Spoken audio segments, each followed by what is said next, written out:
Now I'm going to show you some of the features available here in the image viewer of the segmented image. So I'm going to talk about the object ID, disregard objects, and manual measurements. So for the object ID, you can click on an object.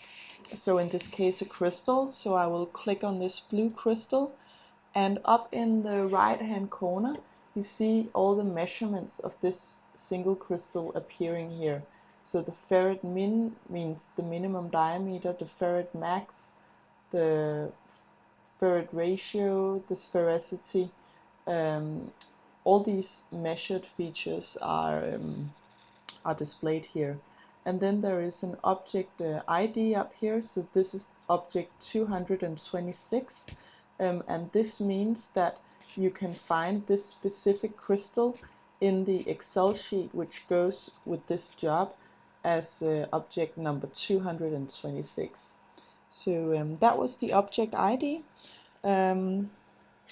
For disregarding objects, I can start by saying that the average statistics are displayed down here in the lower right corner, showing just the average of all of these measured features, and the number of objects here is 1178.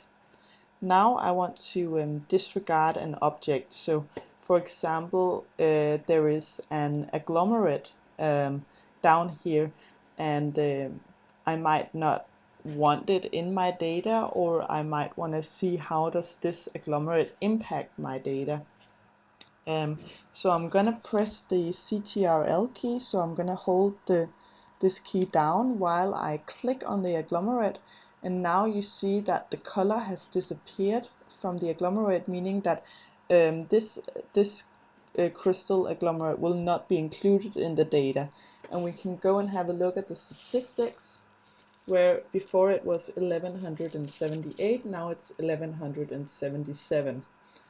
So all these values are updated now, where this agglomerate is not included. And if I click on OK down here, then my status bar is working. We are recalculating the results of the job, and now it's done. So now the results are updated where the agglomerate is not included, and we have 1177 objects, and then we have all the updated eCumsa results. So that was the disregard objects part.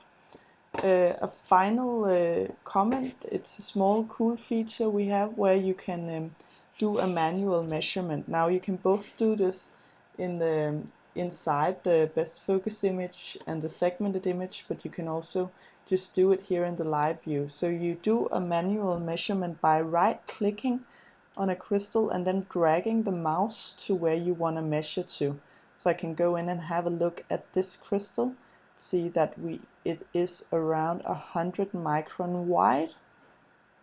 I can also see here it's 133 micron long, so it's just a fast indication of what we're looking at.